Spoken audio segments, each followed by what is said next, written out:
So I was telling you that this is the method of the successive division, so we can convert any number from the decimal base to any other base.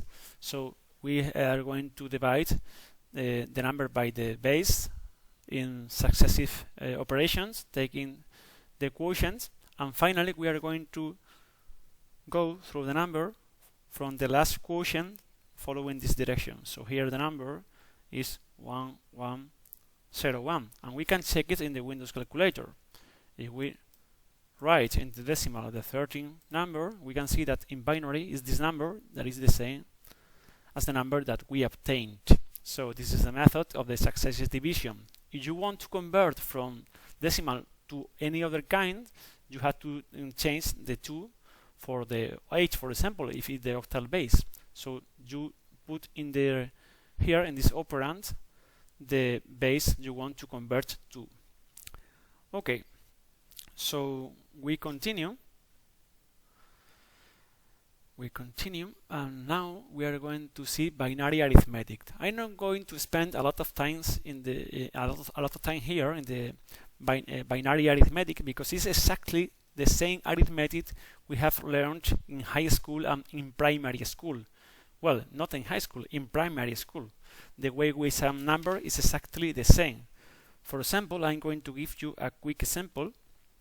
If we want to sum these two numbers, for example, 248 plus 35, both in decimal, so we aligned the less significant digit, we do the sum. We have here 13, and these ones, the one from the 13 is the carry. Okay, this is the carry. So now we have 8, the carry here is 0, and we have 2. In binary we are going to do exactly the same. So we are going to come back to the slides. So we have two numbers in binary, x and y, so we can do the following. This is 1 plus 1 is 2. 2 in binary is this number, so this is going to be the carry. This one is going to be the carry, and this one is going to be the sum. So 0 and the carry is 1. In this case, we have 1 plus 1 plus 1, that is 3. 3 in binary is this, so this is going to be the carry, and this is going to be the sum. So here we have the sum, and here we have the carry. Again, 0 plus the carry is 1. The carry here is 0. 0 plus 1 is 2.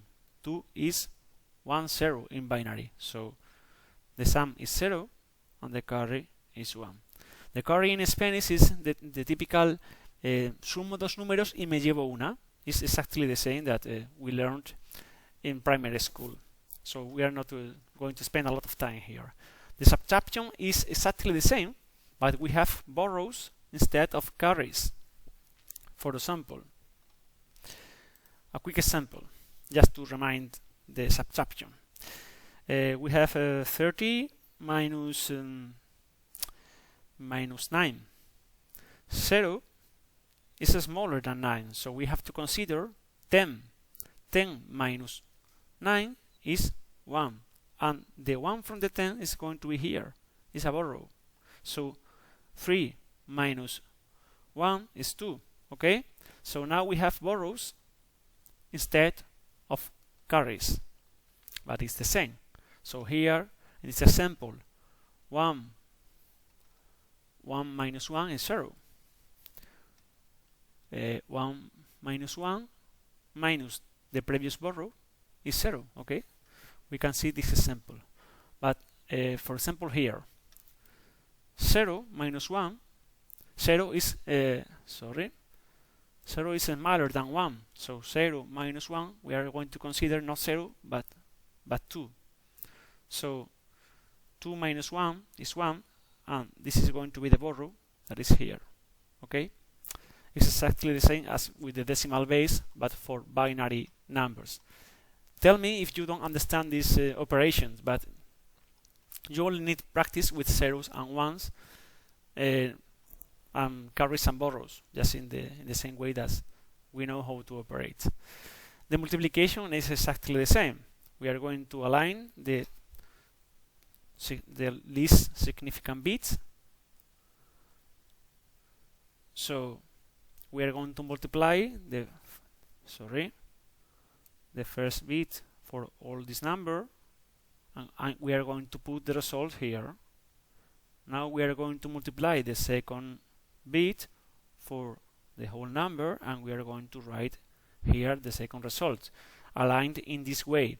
So after multiplying all these bits for the whole numbers, we are going to do the sum, and we are going to have the result. And the division, I'm not going to waste time because it's exactly the same as in the decimal case. So just try with some examples, and let me know if you understand it, but I think that you can understand it. You are clever students. You can use here again the calculator, the Windows calculator, to check if your operations are correct. You can write the operands in binary and do the operations here. Okay? So we continue. So representation of integers. We are going to work with natural numbers, integer numbers, etc. So how we represent these numbers in binary with ones and zeros. The first representation that we can study is the sign magnitude representation. In the case, we are going to see the case of the unsigned numbers, the natural numbers. The natural numbers are always positive, as you know. So how many numbers can we represent depending on the number of bits we use? So if our number of bits is m, for example, we are going to use 2 bits. So the number of combination we have is the base raised to the number of bits, that is 4. In this case, we can represent 4 combinations with 2 bits. That goes from 0 to 3. Why 3? Because we have to include always the 0. The 0 is important. So we start with 0. So the interval is going to be from 0 to, in this case, 3. Okay? It's just changing the n by the number of bits that you have. So this work very well, and we use a lot this kind of codification, this kind of representation. But what happens if we have negative numbers? If we have negative numbers, we have to invent another kind of representation. This first representation is called sign magnitude. Okay, so we are going to have 1 bit for the sign and the rest of bits for the magnitude. The 0 is going to be considered positive sign, and the 1 is going to be considered negative sign. So when we have a number, we are going to look at the most significant bit to know if it's positive or negative. So in this case, for example, if we have again 2 bits, we can represent from this is 2 minus 1 minus 1 to 1. Okay, we have 4 combination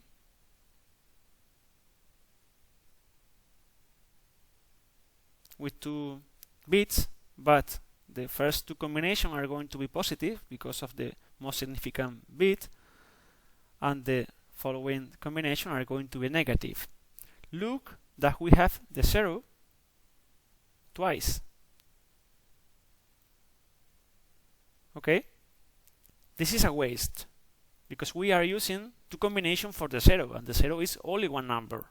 This is a problem with the sign magnitude representation, that we are using 2 different combinations for the same number, and it's a waste because we could have an extra number using the combination that we are repeating. Here you have the representation in the pure binary, only the natural numbers and the sign magnitude representation. And you can see what I have just told you. In the positive range, we have a 0, and as well in the negative. Sorry. Well, here I have to. Okay, don't worry. This is a negative sign. And here again, in the positive range, we have a 0, and we have an extra 0 in the negative range. And this is a weight. Apart from this waste, this representation is a little tricky to operate with. I'm going to give you an example. I'm going to delete this. Give me 1 second. For example, we are going to see that we have to sum 22 plus 23. In decimal base, this is 45. So we are going to do it in sign magnitude. In sign magnitude, both of them are positive. Okay? So the most significant bit is going to be a 0. And 22 is this number in sign magnitude. And this is 23. You can check that our system has 6 bits. Okay? 6 bits. Now we are going to do the sum. 0 plus 1 is 1, 1 plus 1 is 2, and we have here the carry. 1 plus 1 plus 1 is 3, and we have here the carry. This is 1, this is 1 plus 1 is 2, and we have here the carry. That is 1, and is 1 here. So this is the result of our operation with 6 bits. Note that the most significant bit here after doing the sum is a 1, so this is negative. So in sign magnitude, this is a negative number. That is, if we use the calculator of Windows, is 0110 is minus 13. So wrong. What happens? That in this case we have overflow. Okay, we need an extra bit to codify the result. If we want the 45, that is the right result, we need to add an extra 0 here to indicate that it's a positive number. So now this is plus 45. This is called overflow. Overflow appears when the result is bigger than the highest number that we can represent with the number of bits of our system. So we have a problem here with the sign magnitude. So this is, problematic. And for example, what happens if we want to sound, for example, minus 40 plus 21? How do we do it? We have to identify the biggest number, that is the biggest number in absolute value, that is the 40. And we are going to put here the other value. We need to have the subtraction, obtain the result, that is going to be 19. And now we have to check if the highest value was the negative or the positive. In this case, it's the negative, so add a minus here. So this is, an extra computation we have to do. In a GPU, for example, we have millions of operations per second. Imagine that we have to do all these comprobations for every operation. It's going to make our system really slow. So this representation is quite bad. It's quite, slow. We have to take into account a lot of things. So it's not really used. Sign magnitude is not really used. The codification, the representation that is widely used for representation of integers, negative and positive, is the 2's complement. Is the kind of representation used in all the digital system. So in the two complements, we are going to have the same thing with the zeros and the ones in the most significant bit that in the sign magnitude. I mean, if the most significant bit is 0, the number is going to be positive. And if the most significant bit is 1, the number is going to be negative. So now, if you can see that we are going to have an extra number in the negative range than in the positive range, because we are going to have only one combination for the 0. Okay? So how can we obtain a negative value in two complements representation? I'm going to explain you. There is two ways. Sorry. There is two ways. This that I'm going to call A and this that I'm going to call B. I'm going to explain the two methods to obtain a number in two complements representation. Let me clear this.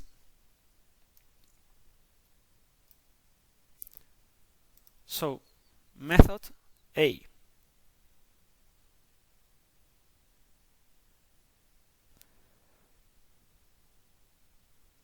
Is really simple. We are going to start with the positive number. For example, we are going to use the 6 number and we want to get the -6. So, and we are going to consider that we have 4 bits because 6 is this 6 in binary is this number, and we have an extra bit for the sign, for the positive sign. So first step is to invert the number. If we invert the number, we have 1 0 0 1. You can see it just changed zeros by ones and ones by zeros. And the second step is to sum 1. So plus 1 is going to be 1 plus 1 is 2 with 1 carry. This is 1. This is 0 carry, 0 and 1. And this is -6 in complement 2. Okay? So the second method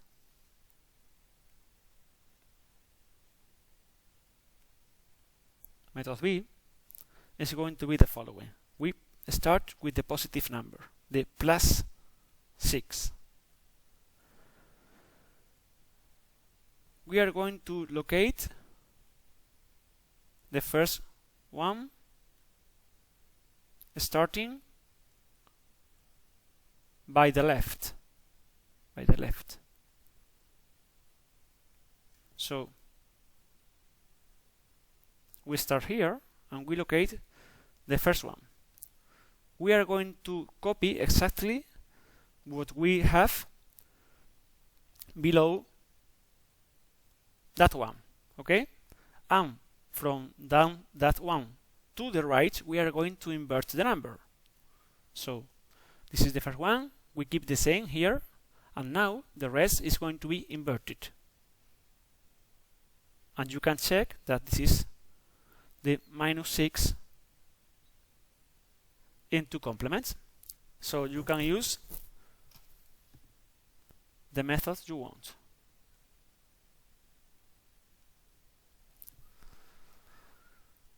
In complements 2, is operations are really easy. Okay, I'm going to give you an example, for example, of this operation in complements 2.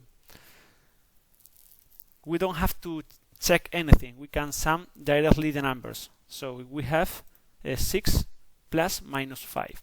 6 is this, we know it. This is 6 in two complement, and -5 we are going to calculate it. This is 5 in binary. So -5 is we are going to locate the first one by the left, that is this, and we are going to invert the rest. So this is -5 in two complements.